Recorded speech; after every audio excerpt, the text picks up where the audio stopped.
I might be in the minority here, but what I hate the most about the NFL is that each and every team is essentially a business. When you're pulling for your favorite team to win the game, you're basically hoping that some old rich white dude's team is going to beat some other old rich white dude's team. Every purchase with your team's logo goes into the same pockets of the men who own the teams. But there is one team that does not work this way. That team is, of course, the Green Bay Packers. Unlike literally every other professional sports team in the United States, the Green Bay Packers are not owned by a rich individual or group of individuals. Rather, they are owned by the ticket holders. To be exact, the Packers are owned by 111,968 fans. Each season ticket holder essentially owns shares of the sports team. I think the ownership model of the Green Bay Packers is a big reason as to why the town of Green Bay is so obsessed with their team. Let's look a little bit more at the ownership model of the Packers. So to be specific, there are actually 5,011,558 shares of the Packers. Unlike most publicly traded stock, there is not profiting off of the Green Bay Packers. This is simply because the corporation is set up to not take any profits. Any money made is reinvested into the team. Also, there are a few rules that prevent any fan from becoming too powerful. No individual can own more than 200,000 shares. And there are a few other rules that prevent owners from becoming too powerful, but I'm not going to bore you with the details. Additionally, the stock isn't tradable or sellable. There really is no point in owning a share, as you aren't really getting anything in return. In the last offering, the Packers sold shares in 2011 for $250 a share. This simply granted each shareholder a certificate, the opportunity to buy exclusive shareholder merchandise, and an invite to the annual shareholders meeting at Lambeau Field. In reality, owning a share of Packers stock is essentially owning an expensive piece of paper. Let's talk a little bit more about how exactly the organization functions. For a regular NFL team, there is the owner and the general manager. The owner is essentially just that, the owner, and the general manager pretty much is the CEO of the football team. He oversees the big picture. General managers closely work with the head coach and other coaches to ensure that the team is running smoothly. Further down the ladder, you have the head coach, and we all know what the head coach does, so I'm not going to go into much more detail there. In similar fashion, the Packers, instead of having an owner, have a board of directors, which is basically what every publicly traded company has. And below the board of directors, just like every other NFL team, is a general manager and so on.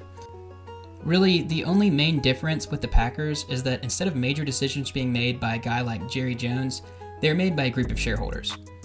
Now, there are actually several head coaches who are also general managers, and with that being said, also owners who are general managers. There's no set in stone way to govern an NFL team. But for the most part, the hierarchy goes owner, general manager, head coach, and so on. And then there are also coaches like Bill Belichick, who has duties of a general manager but not the title, simply because he's been with the team so long, and he knows the ins and outs of the team better than any individual. So, like I said before, there isn't an official way to rank leadership positions, but for the most part, with the exception of a few deviations, it's pretty similar team to team. Well, I guess I got a little off topic there, so let's get back to the Packers. By now, you're probably wondering how the Packers became a fan-owned team. After all, they are the only non-profit team, so surely there's some crazy story that goes with it. Well, that's where you'd be wrong. It's actually a pretty ordinary and boring story. Basically, back in 1923, when NFL franchises could be won in a game of cards, the Packers were on the verge of bankruptcy. And instead of pouring money into a failing franchise, the organization made a public offering and let the public buy into the team for just a few bucks.